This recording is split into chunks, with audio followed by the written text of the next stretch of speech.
नमस्कार दोस्तों, मेरा नाम है प्रदीप। स्वागत है आपका स्टडी सर्च पॉइंट के यूट्यूब चैनल पर। भारत के भूगोल विषय की प्रश्न श्रृंखला को आगे बढ़ाते हुए प्रश्न श्रृंखला 10 के साथ एक बार फिर से आपके सामने उपस्थित हैं हम।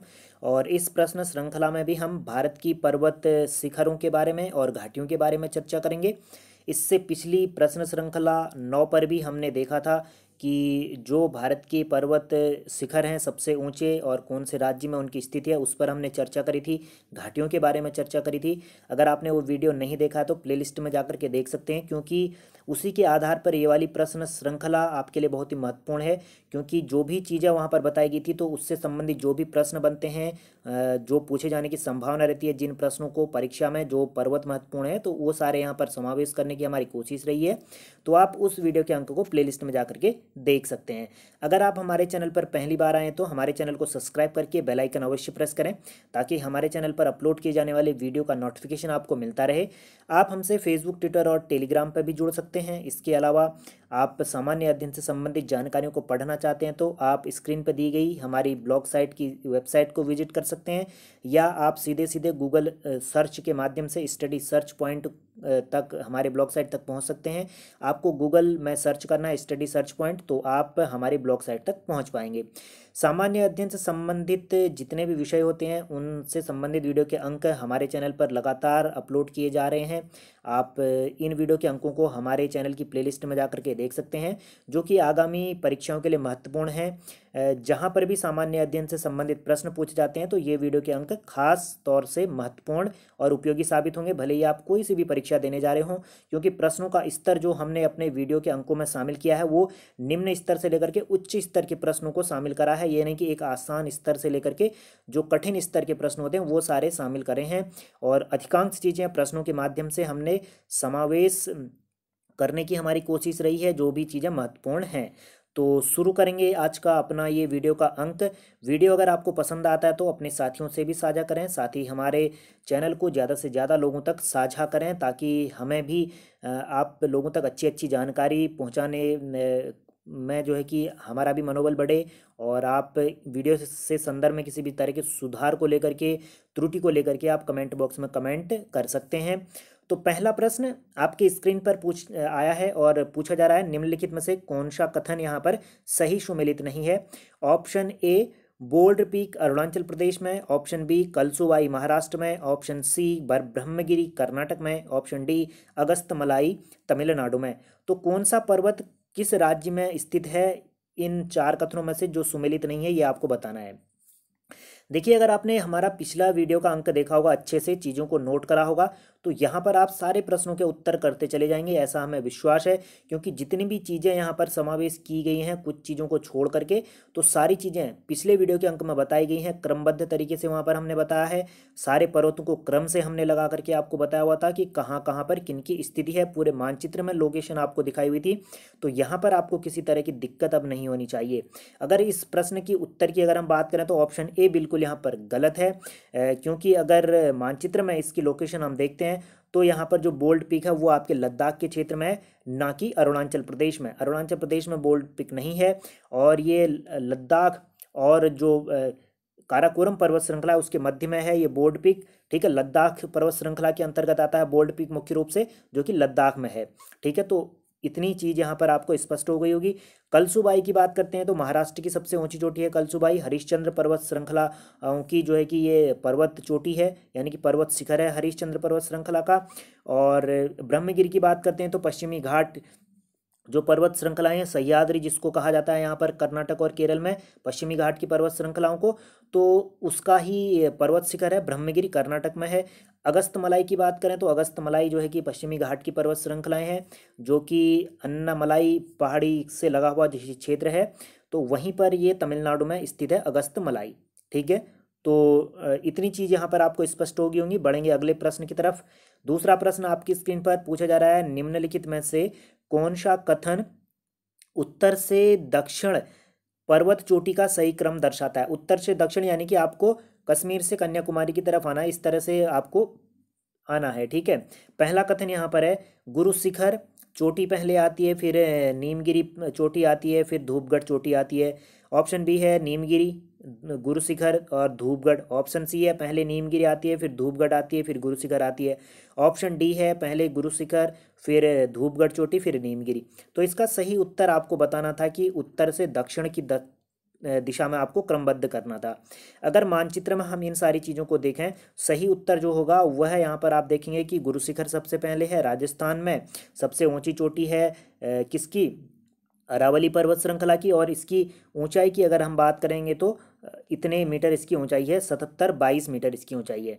धूपगढ़ चोटी की बात करते हैं तो धूपगढ़ चोटी जो है कि वो सतपुड़ा पर्वत श्रृंखला जो है उसकी सबसे ऊंची चोटी है, और मध्य प्रदेश की सबसे ऊंची चोटी है धूपगढ़ चोटी।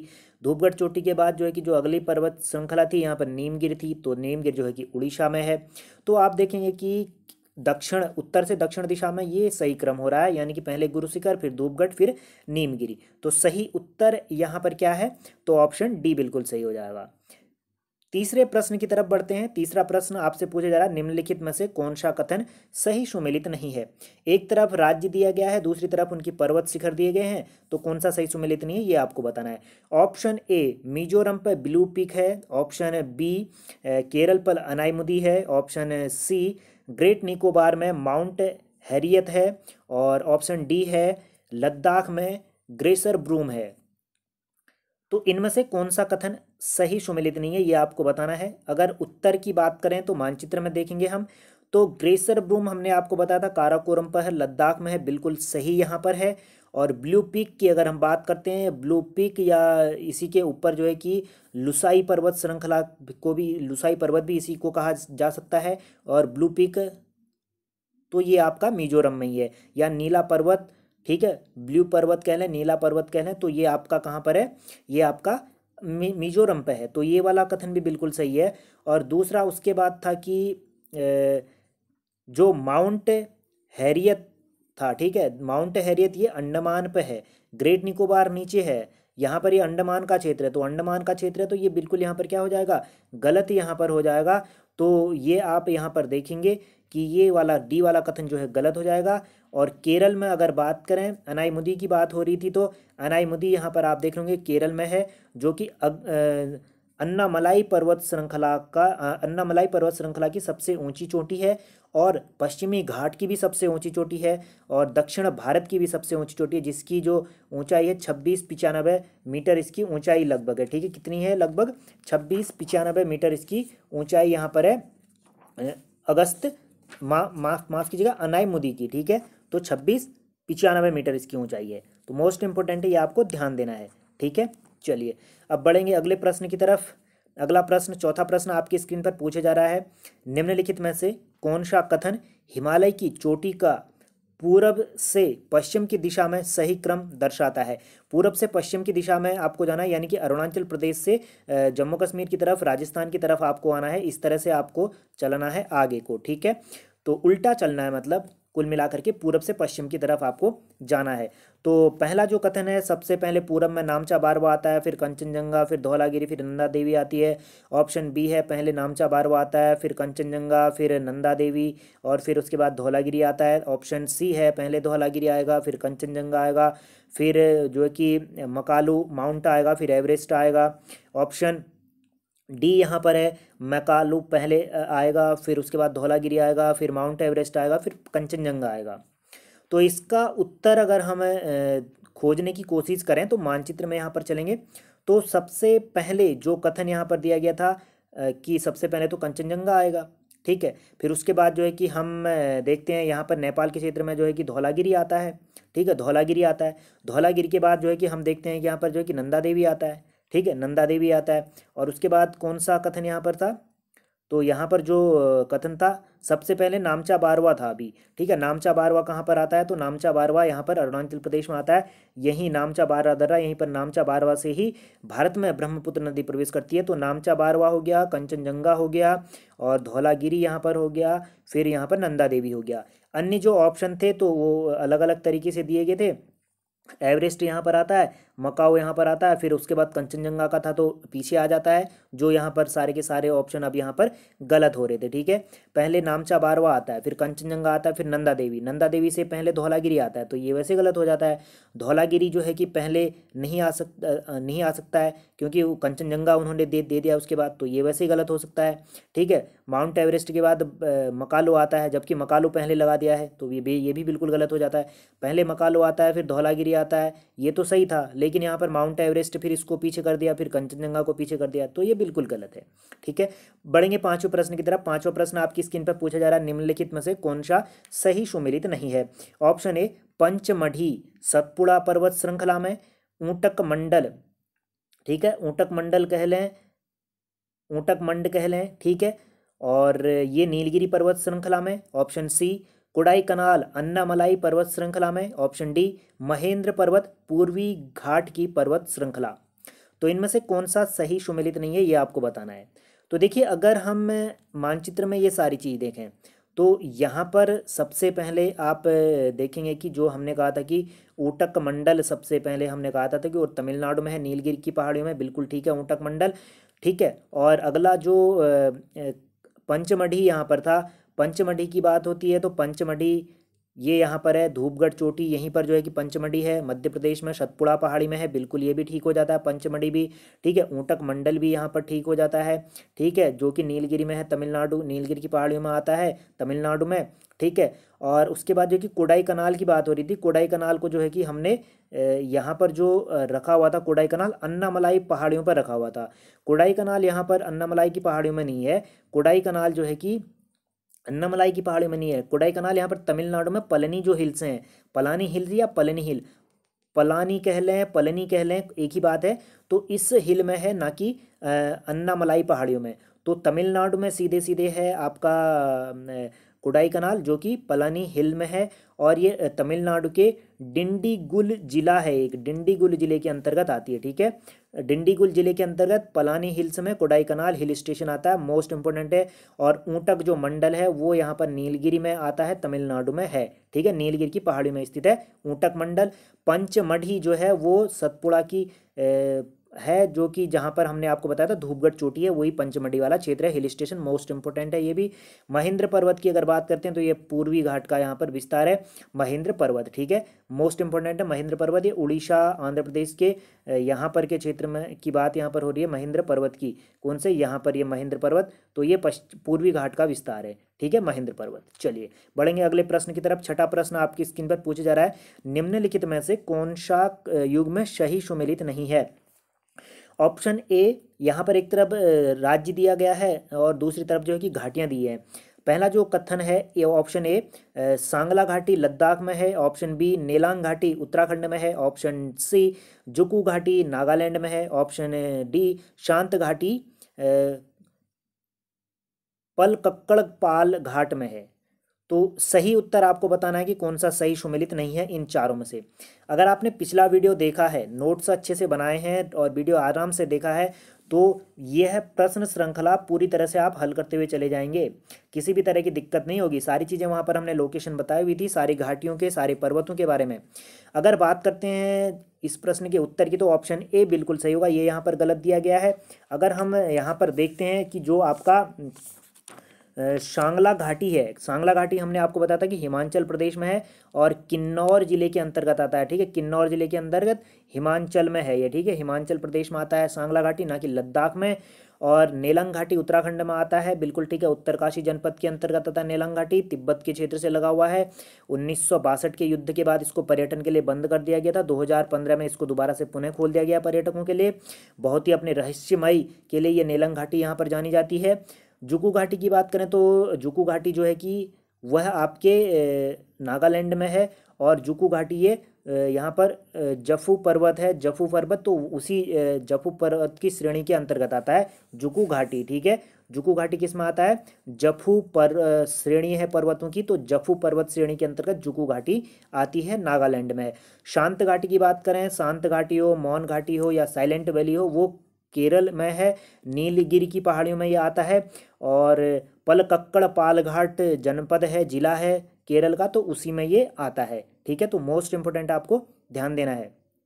ठीक है, चलिए बढ़ेंगे अगले प्रश्न की तरफ। सातवां प्रश्न आपकी स्क्रीन पर पूछा जा रहा है, निम्नलिखित में से कौन सी घाटी रोडोडेड्रॉन एवं रोडोडेड्रॉन की वनस्पतियों से ढकी हुई है? ठीक है, रोडोडेड्रॉन और अन्य वनस्पतियों से ढकी हुई है। तो ऑप्शन ए फूलों की घाटी, ऑप्शन है बी कुल्लू घाटी, ऑप्शन सी नेलंग घाटी, ऑप्शन डी थुयांग घाटी। तो कौन सी पहाड़ी इनमें से कौन सी घाटी आपको बताना था कि जो कि रोडोडेड्रॉन की वनस्पतियों से ढका हुआ है? देखिए इसका जो सही उत्तर यहाँ पर होगा ऑप्शन डी बिल्कुल सही होगा। ये आपकी थुयांग घाटी ढकी हुई है। और थुयांग घाटी हमने आपको बताया था कि सिक्किम में है। सिक्किम राज्य में गंगटोक से लगभग 150 किलोमीटर की दूरी पर है। सिक्किम राज्य की राजधानी जो गंगटोक है वहाँ से 150 किलोमीटर की दूरी पर है। और ये रोडोडेड्रॉन की वनस्पतियों के लिए ये ढकी हुई है थुयांग घाटी। और थुयांग घाटी को हॉट स्प्रिंग के नाम से भी जाना जाता है। किस नाम से? हॉट स्प्रिंग के नाम से भी यहाँ पर जाना जाता है थुयांग घाटी को। नेलंग घाटी के बारे में बता चुके हैं। फूलों की घाटी उत्तराखंड में चमोली जनपद के अंतर्गत है। फूलों की घाटी को 1988 में जो है कि 1988 में इसको राष्ट्रीय पार्क यहाँ पर घोषित किया गया। और 2005 में इसको यूनेस्को के द्वारा विश्व धरोहर सूची में शामिल किया गया है। ठीक है, 2005 में विश्व धरोहर सूची में शामिल किया गया है। फूलों की घाटी को उत्तराखंड में है, चमोली जनपद के अंतर्गत आता है।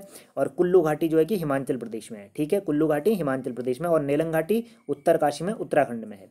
ठीक है, चलिए बढ़ेंगे आठवें प्रश्न की तरफ। आठवां प्रश्न आपकी स्क्रीन पर पूछा जा रहा है, निम्नलिखित में से कौन सा युग्म सही सुमेलित नहीं है? ऑप्शन ए शेर पर्वत राजस्थान में, ऑप्शन बी जोंग सोंग शिखर सिक्किम में, option D option C Hardeol पर्वत उत्तराखंड में, ऑप्शन डी कांगतो पर्वत लद्दाख में।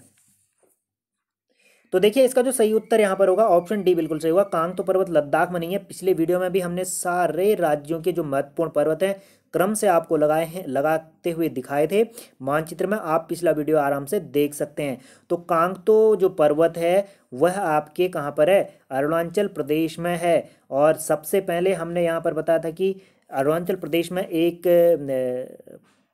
चीन के साथ तिब्बत के साथ लगे हुई सीमा के साथ जो है कि एक पर्वत आता है जिसका नाम था गोरी चेन पर्वत कह लें या गोरी चंग पर्वत कह लें, गोरी चंद पर्वत कह लें। ठीक है, गोरी चेन पर्वत इसको कह सकते हैं, गोरी चेन पर्वत। ठीक है, गोरी चेन या गोरी चंद पर्वत कह लें या चेन पर्वत, कुछ भी प्रोनाउंसिएशन अपने हिसाब से हो सकता है। पिछले वीडियो में हमने इसको गोरी चंद कहा था, तो गोरी चेन पर्वत इसको कहेंगे। गोरी चेन पर्वत यहाँ पर है। फिर उसके बाद गोरी चेन पर्वत के बाद आगे की तरफ हम बढ़ते हैं तो फिर वहाँ पर आता है कांगतो पर्वत आता है। ठीक है, कांगतो पर्वत। कांगतो पर्वत से आगे बढ़ेंगे तो डाफला पर्वत आता है। डाफला के आगे पढ़ते हैं तो हम मेरी पर्वत आता है। मेरी और डाफला के बीच में यहाँ पर एक पर्वत आता है जिसका नाम था पारबोपो। पारबोपो पर्वत यहाँ पर था। क्या था? पारबोपो पर्वत यहाँ पर था, पारबोपो पर्वत। ठीक है, तो पारबोपो पर्वत आता है।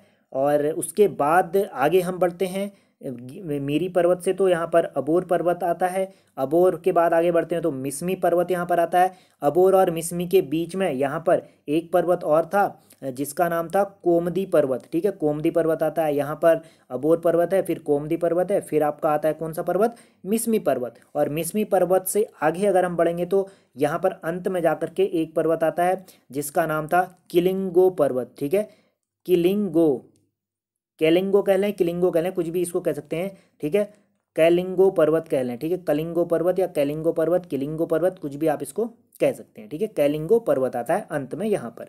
तो सारी चीज़ें हमने बताई हुई थी, ज़्यादा कोई अब यहाँ पर बार बार रिवीजन करने की जरूरत नहीं है। हरदेवल पर्वत की बात करते हैं तो उत्तराखंड में है।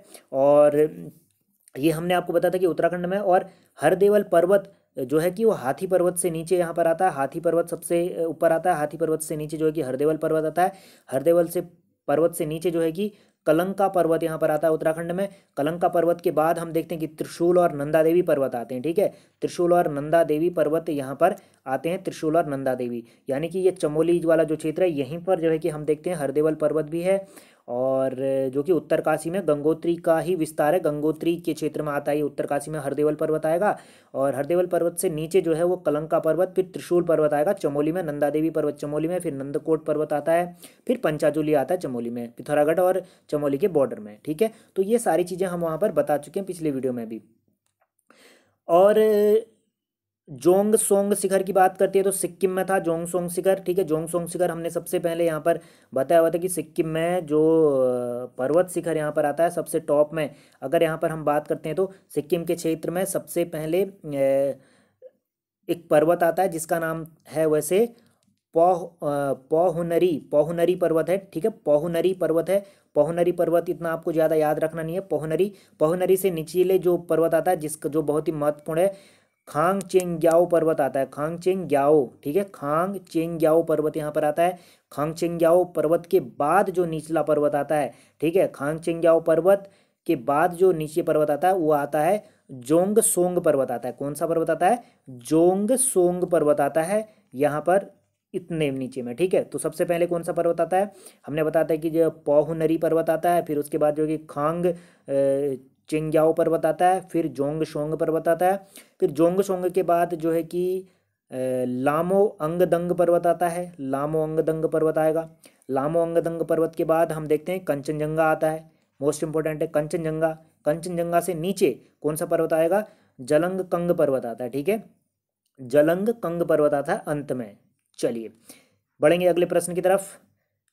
शेर पर्वत की बात करते हैं तो शेर पर्वत राजस्थान में है। माउंट आबू जो आपका गुरु शिखर अरावली पर्वत श्रृंखला है ना, उससे आगे ये विस्तृत है शेर पर्वत, ठीक है। अरावली पर्वत में अन्य पर्वत श्रृंखलाएं भी हैं, आगे चल करके हम बात करेंगे, लेकिन यहाँ पर आपको ध्यान देना है कि शेर पर्वत जो है वो राजस्थान के क्षेत्र में ही है। हालांकि ये प्रश्न यहाँ पर पूछा नहीं जाता है, लेकिन अगर राजस्थान की परीक्षा की तैयारी अगर कोई कर रहा है, राजस्थान से संबंधित परीक्षाएं कोई देना चाह रहा है, तो वहाँ पर आपके लिए महत्वपूर्ण है। लेकिन इतना आपको ज़्यादा जोर देने की जरूरत नहीं है, केवल गुरु शिखर को ही आपको याद रखना है माउंट आबू के क्षेत्र में, जिसकी ऊंचाई भी आपको याद रखने की 17-22 मीटर है, और शेर पर्वत भी आपके अरावली पर्वत श्रृंखला का ही भाग है, ठीक है। इसी के मतलब पर्वत शिखर है अरावली का। चलिए बढ़ेंगे अगले प्रश्न की तरफ। 9वां प्रश्न आपकी स्क्रीन पर पूछा जा रहा है। सूची 1 को सूची 2 से आपको मिलान करना है और सही कूट का उत्तर आपको करना है नीचे देकर के।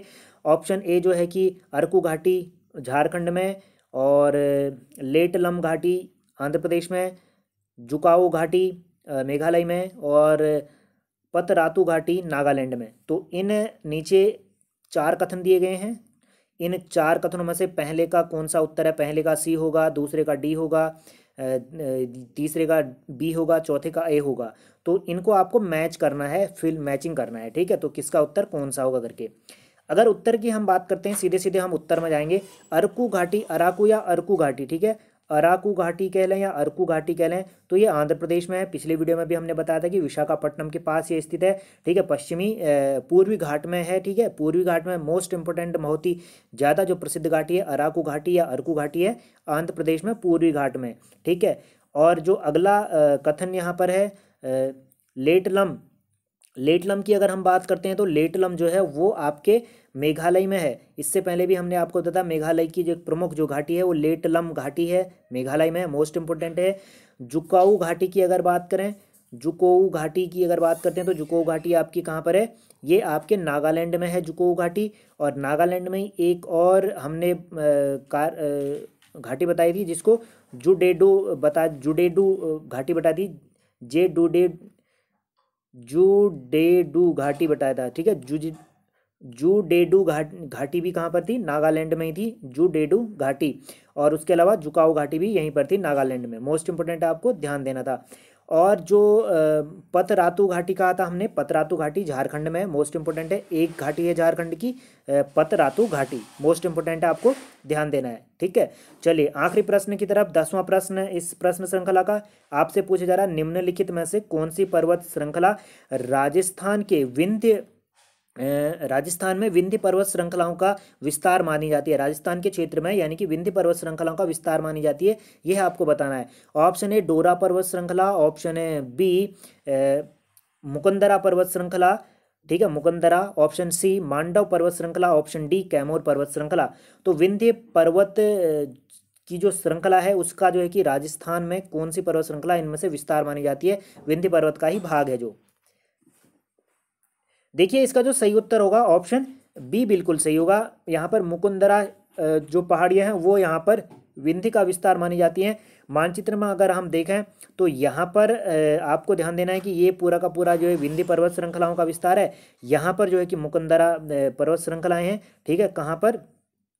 यहाँ पर जो है कि मुकंदरा पर्वत श्रृंखलाएं, यहाँ पर हम आपको दिखाते हैं।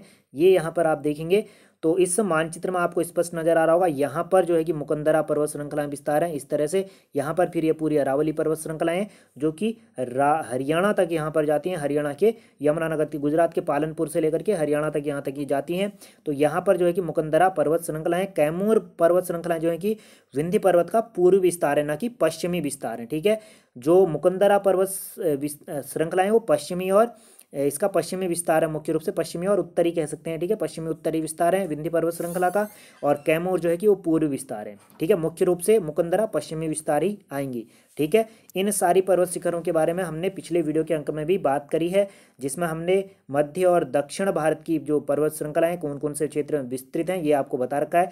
ग्वालीगढ़ भी आपको ध्यान देना है, ग्वालीगढ़ केवल और केवल महाराष्ट्र के क्षेत्र में विस्तृत है। ग्वालीगढ़ पर्वत श्रृंखला, अजंता और सतमाला, ठीक है। अजंता, सतमाला, ग्वालीगढ़ 3 ऐसी पर्वत श्रृंखलाएं हैं जिनका विस्तार केवल और केवल महाराष्ट्र में है, आपको ध्यान देना है। और गढ़जात और मलयागी पर्वत श्रृंखलाओं का विस्तार केवल और केवल उड़ीसा के क्षेत्र में है, ठीक है।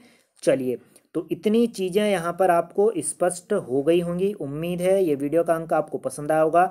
वीडियो में किसी भी तरह के सुधार को लेकर, त्रुटि को लेकर आप कमेंट बॉक्स में अवश्य कमेंट करें, ताकि हम आप सभी साथियों तक बेहतर से बेहतर वीडियो पहुँचाने की कोशिश करें और आप हमारा मनोबल बढ़ाएं और हमारे वीडियो के अंकों को अन्य साथियों तक साझा करें। साथ ही हमारे चैनल पर ज़्यादा से ज़्यादा लोगों को आप जोड़ने की कोशिश करें, ताकि हमारा मनोबल बढ़े और हम अच्छे से अच्छी जानकारियाँ आप तक पहुँचाते रहें। तो मिलेंगे वीडियो के अगले अंक में इसी क्रम को आगे बढ़ाते हुए। तो तब तक के लिए नमस्कार, स्वस्थ रहें, मस्त रहें, अपने अपनों का ध्यान रखें, अपनी पढ़ाई पर जो कि फोकस बनाए रखें और सकारात्मक विचार के साथ आगे बढ़ें। नकारात्मक भाव नहीं आने चाहिए। हालांकि ये समय अभी थोड़ा सा समस्याओं से घिरा पड़ा है और यूँ कहें कि एक संघर्ष का समय है, तो आपको धैर्यपूर्वक आगे बढ़ते जाना है और अपने समय का सदुपयोग करना है। जितना संभव हो सके आप अपनी पढ़ाई पर ध्यान रखें, पढ़ाई पर जो है कि एकाग्र रहें। तो मिलते हैं अगले वीडियो के अंक में। जय हिंद, जय भारत।